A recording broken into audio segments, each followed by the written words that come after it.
हर घर पाठशाला में आपका स्वागत है। हम पढ़ रहे थे कोऑपरेटिव ऑर्गेनाइजेशंस के बारे में, जिसमें मैंने पिछले लेक्चर में आपको बताया था कि कोऑपरेटिव ऑर्गेनाइजेशन क्या होती है, इसकी कैरेक्टरिस्टिक्स क्या क्या हैं, उसके बारे में हमने पढ़ा था। आज हम शुरू करेंगे difference between cooperative society and partnership, कि सहकारी सभाओं और साझेदारी में क्या क्या अंतर है। आपने साझेदारी के बारे में पहले पढ़ा है, कोऑपरेटिव ऑर्गेनाइजेशन के बारे में भी मैंने आपको पिछले लेक्चर में बताया है। इसमें अंतर के आधार क्या क्या हैं। सबसे पहले है एक्ट। कोऑपरेटिव सोसाइटी के रजिस्ट्रेशन के लिए कोऑपरेटिव सोसाइटीज़ एक्ट 1912 का प्रयोग किया जाता है, जबकि पार्टनरशिप में पार्टनरशिप को रजिस्ट्रेशन करने के लिए पार्टनरशिप एक्ट 1932 के तहत इसकी रजिस्ट्रेशन की जाती है।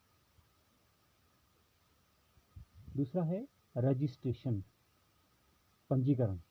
कोऑपरेटिव ऑर्गेनाइजेशन की रजिस्ट्रेशन कोऑपरेटिव एक्ट जो 1912 है उसके तहत करना अनिवार्य होता है, और इसमें बिना रजिस्ट्रेशन के आप कोऑपरेटिव सोसाइटीज़ का संचालन नहीं कर सकते। You can not form the cooperative societies if you don't have to register that with the registrar of the cooperative society. In other hand, in partnership, it is upon the partners that they want to register themselves under the Partnership Act 1932 or they don't want to register themselves.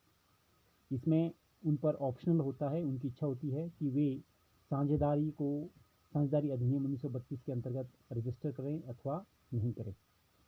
तीसरा है distribution of profit. जो आपकी सहकारी सभाएं होती है वहाँ पर प्रत्यक्ष लाभ का बंटवारा नहीं किया जाता। यहाँ पर सदस्यों को कम कीमत पर वस्तुएं उपलब्ध करवाई जाती है। Here goods are to be supplied to the members on cheap rate. On the other hand, in the partnership, profit is directly distributed between the partner. जो लाभ होता है उसका सीधा बंटवारा साझेदारों के मध्य में किया जाता है। अगला है ऑब्जेक्टिव्स। मुख्य उद्देश्य कोऑपरेटिव ऑर्गेनाइजेशंस का होता है टू सर्व इट्स मेंबर, अपने सदस्यों की सहायता करना इसका मुख्य उद्देश्य होता है। और जबकि पार्टनरशिप में मुख्य उद्देश्य होता है लाभ कमाना। The main objective of partnership is to earn the profit. And last is number of member. The minimum number of member required for cooperative organization is 10 and the maximum numbers are 100. On the other hand, in the partnership, the minimum number are 2 and maximum 10 in banking partnership and 20 in general partnership. This is the difference between the cooperative societies and partnership. Next is types of cooperative societies. कि इसके कौन कौन से प्रकार होते हैं। आपको सिर्फ इसमें मैं आपको नाम बताऊंगा इनके कि कौन कौन से प्रकार की इसमें कोऑपरेटिव सोसाइटीज होती है। सबसे पहले है consumer cooperative society. This is the societies of the consumer. ये उपभोक्ताओं का के समूह के द्वारा इस सहकारी सभा का निर्माण किया जाता है, उनके द्वारा ये सोसाइटी बनाई जाती है। And this society is specially meant for the welfare of the consumer only. और ये उपभोक्ताओं के अधिकारों उनको उनके अधिकार प्रदान करने के लिए और उपभोक्ताओं का शोषण ना हो, इसके लिए उपभोक्ताओं के द्वारा इस सोसाइटी का निर्माण किया जाता है। दूसरी है प्रोड्यूसर कोऑपरेटिव सोसाइटी। उत्पादक कौन होता है? जो वस्तु का उत्पादन करता है। जो उत्पादक होते हैं वो मिलकर के एक सहकारी सभा का निर्माण करते हैं और एक सोसाइटीज बनाते हैं। इसका क्या उद्देश्य होता है? इस सोसाइटीज का उद्देश्य होता है उत्पादकों के हितों की रक्षा करना। Next is cooperative marketing society. बाजार में जो छोटे छोटे व्यापारी होते हैं, जिनका व्यवसाय छोटा होता है, उनके द्वारा अपने उत्पाद को बाजार उपलब्ध करवाने के लिए कोऑपरेटिव मार्केटिंग सोसाइटीज का निर्माण किया जाता है। नेक्स्ट है कोऑपरेटिव क्रेडिट सोसाइटीज। यहाँ पर क्या किया जाता है? यहाँ पर बिजनेसमैन्स को क्रेडिट दिया जाता है, उनको उधार पैसे या उनको पैसा वितरित किया जाता है। उसके लिए एक सोसाइटीज बनती है और वे आपस में जितने भी मेंबर्स होते हैं उनको लोन्स देती है। Then cooperative farming society. This is the farmer society and it is meant for the welfare of the farmer. ये जो आपके किसान होते हैं, किसानों के द्वारा इन सोसाइटीज़ का निर्माण किया जाता है और ये किसानों के हितों की रक्षा के लिए बनाई जाती है। And then cooperative housing societies, these societies are also made by those person who don't have their own houses, जिनके अपने घर नहीं होते हैं, तो वे क्या करते हैं, सारे मिलकर के एक सोसाइटी फॉर्म करते हैं और घरों का निर्माण करते हैं। यहाँ पर जो घर वितरित किए जाते हैं, जो मकान दिए जाते हैं, वो सिर्फ मेंबर्स को दिए जाते हैं, उनके लिए मकान बनाए जाते हैं और उनको फ्लैट्स या मकान दिए जाते हैं। इस प्रकार से these are the types of cooperative society. Next है बेटा, this is important here again, merits of cooperative organization, कि इसके क्या क्या लाभ हैं। पहला है इजी फॉर्मेशन, स्थापना करना इसकी सरल होता है। कोऑपरेटिव ऑर्गेनाइजेशन को सरलता से स्थापित किया जा सकता है। इसके लिए केवल जो कंपल्शन है वो क्या होती है कि you have to register your cooperative organization under the cooperative societies act 1912 only. आपको 1912 जो सहकारी सभाएं अधिनियम बना है उसके तहत अपने आप को रजिस्टर करना है और आप आसानी से इसमें जो लीगल फॉर्मेलिटीज है वो कम होती है। दूसरा है लिमिटेड लाइबिलिटी, यहाँ पर जो सदस्य होते हैं उनकी देयता सीमित होती है।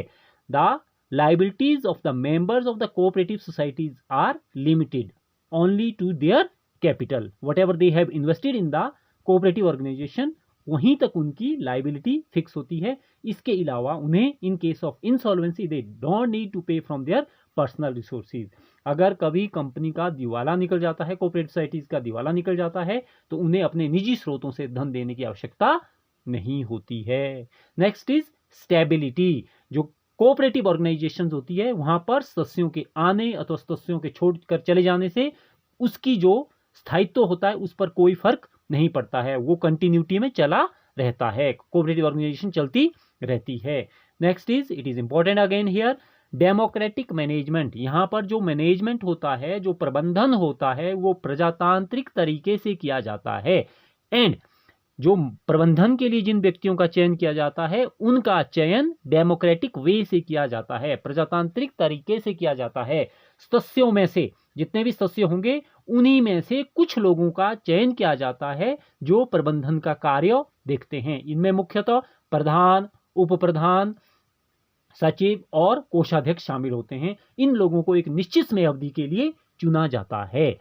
लेस ऑपरेटिंग एक्सपेंसेस, यहाँ पर जो संचालन के व्यय होते हैं, जो ऑपरेटिंग एक्सपेंसेस होते हैं, वे कंपैरेटिवली कम आते हैं, उन पर कम खर्चा करना पड़ता है, क्योंकि मुख्यतः यहाँ पर जो संचालन किया जाता है वो सदस्यों के द्वारा स्वयं किया जाता है। वो ना के बराबर उसमें उनसे सैलरीज लेते हैं या बहुत कम वो सैलरीज पर काम करते हैं।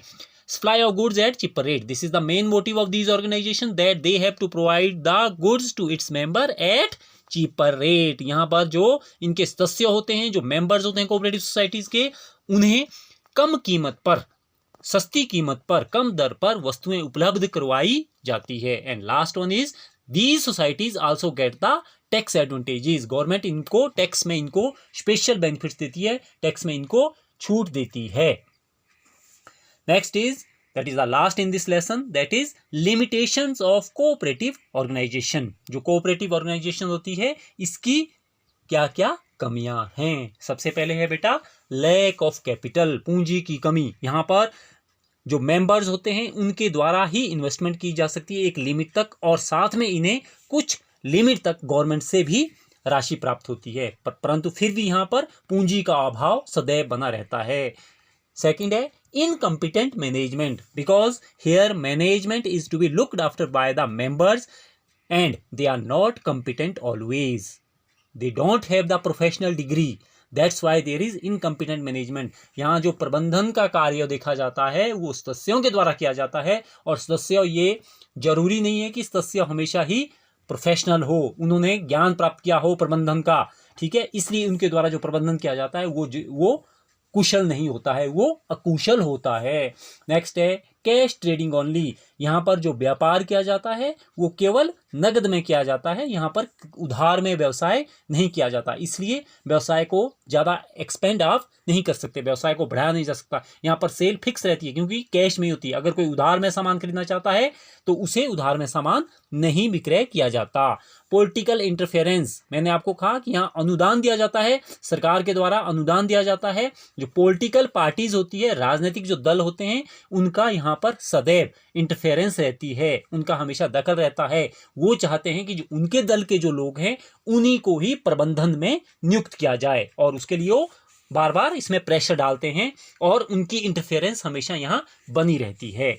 एंड नेक्स्ट है लैक ऑफ मोटिवेशन। यहाँ पर प्रत्यक्ष प्रेरणा नहीं होती। प्रत्यक्ष प्रेरणा क्या होती है? If there is distribution of profit but there is no distribution of profit, so there is not direct motivation. यहाँ पर केवल आपको सस्ती कीमत पर वस्तुएं दी जाती है, तो यहाँ पर मोटिवेशन का सदैव अभाव रहता है, अभिप्रेरणा का यहाँ अभाव रहता है, क्योंकि अभिप्रेरणा के लिए सबसे ज़्यादा मोटिवेटर फैक्टर होता है मनी। यहाँ पर मनी डायरेक्ट डिस्ट्रीब्यूट नहीं होता। And last one is lack of secrecy. यहाँ पर जो सूचनाएं हैं वो गुप्त नहीं रहती, क्योंकि आपको सूचनाओं का विवरण सरकार को देना होता है, आपको सूचनाओं को सबके सामने जनरल हाउस में पढ़ना होता है, जितने भी सदस्य होते हैं उन सबके सामने आपको ये पढ़ना होता है। अब है बेटा वर्कशीट, जो आपके लिए वर्कशीट है पार्ट 2 की, जो आपने कार्य करना है, जो वर्कशीट आपके लिए है वो क्या है, उसमें क्या क्या क्वेश्चंस हैं। पहला है discuss the advantages of cooperative societies, जो सहकारी सभाएं हैं।